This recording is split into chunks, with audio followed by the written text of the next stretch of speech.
Salut à toi, esprit éveillé, et bienvenue sur la chaîne Le Peuplier du Peuple. Alors, deux petites parenthèses. D'un, éveillé ne veut pas dire omniscient. Et deuxième parenthèse, un grand merci aux nouveaux abonnés. Désolé, je peux pas répondre à tout le monde, mais merci pour les coms de soutien et aussi aux commentaires des contradicteurs qui sont constructifs et qui animent le débat démocratique. Juste un petit truc, restons le plus sérieux et diplomate que possible pour que la lutte ne soit pas décrédibilisée. Voilà, petite parenthèse finie et passons au sujet du jour. Alors le sujet du jour, c'est le roi Macron et ses phrases insultantes envers le peuple français. Une fois de plus, Macron dénigre notre civilisation en la nommant Gaulois réfractaires au changement. Il essaye désormais de faire passer ça pour de l'humour, mais cela est faux et cela montre juste son vrai sentiment d'amertume qu'il a à l'égard du peuple. D'un, je ne suis pas un Gaulois, mais un Celte. Et pour être plus précis, je serai entre les Parisis et les Édouins.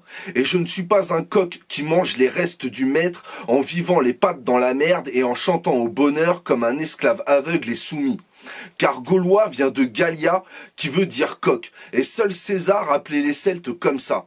D'ailleurs, en parlant ainsi, Macron emprunte le langage colonisateur de César. Alors oui, je suis fier d'être Celte et pour plusieurs raisons. Déjà, ils étaient plus civilisés que les Romains à lire certains écrits grecs.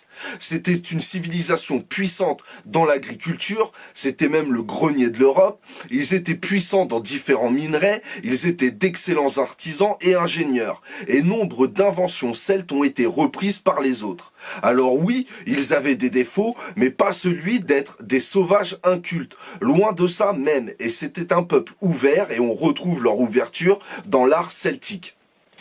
Et puis cette phrase vient s'accumuler à un tas d'autres, où il dénigre de la même manière toute opposition à ses projets. De toute façon, le roi Macron déteste la contradiction, il déteste le peuple français et il déteste la démocratie réelle. Car dans une vraie démocratie, son ego de petit chef démesuré serait inexistant.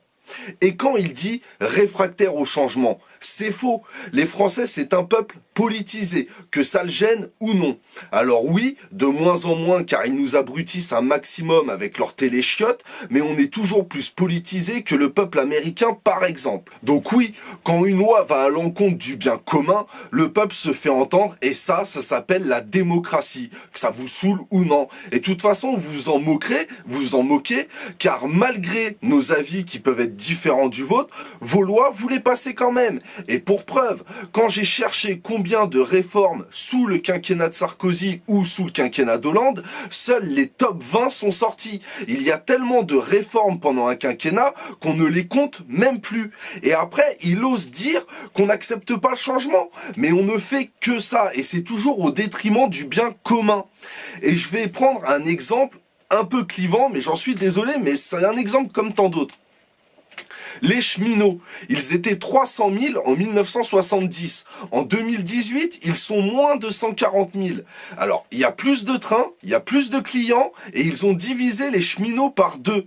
Et c'est qui trinque? Bah c'est nous et les cheminots. Nous, les trains sont en retard ou déraillent, comme on a vu il n'y a pas si longtemps que ça, et les cheminots, parce qu'on leur demande plus de rentabilité avec moins d'effectifs. Donc voilà, c'est toujours au détriment du bien commun. C'est toujours nous. Alors faut arrêter d'accuser et de culpabiliser le peuple, car c'est pas Macron qui va subir l'inflation de 2,3%, qui coûtera en moyenne 500 € par an à chaque Français. C'est nous, le petit peuple, qui compte ses petits sous jour après jour en espérant ne pas finir le mois dans le rouge. Et nous serions aux yeux de sa majesté un peuple de sauvages et d'incultes, Gaulois, qui attendons d'être civilisés par sa grandeur. César, ce mec me donne des relents de vomissure. Il va falloir l'arracher comme un furoncle purulent. Il va laisser la France, je vous le dis, ruinée, que ça soit civilisationnel, ou même économique, ou même environnemental. Alors va falloir se réveiller avant qu'il soit trop tard, et que la France soit juste un tas de cendres. Voilà, petite vidéo terminée. J'espère que celle-ci vous aura plu. Si c'est le cas, partagez-la. Si c'est pas le cas, c'est pas grave. Je vous souhaite quand même amour et courage à vous et à votre entourage. À très bientôt et gardez le point levé. Ciao.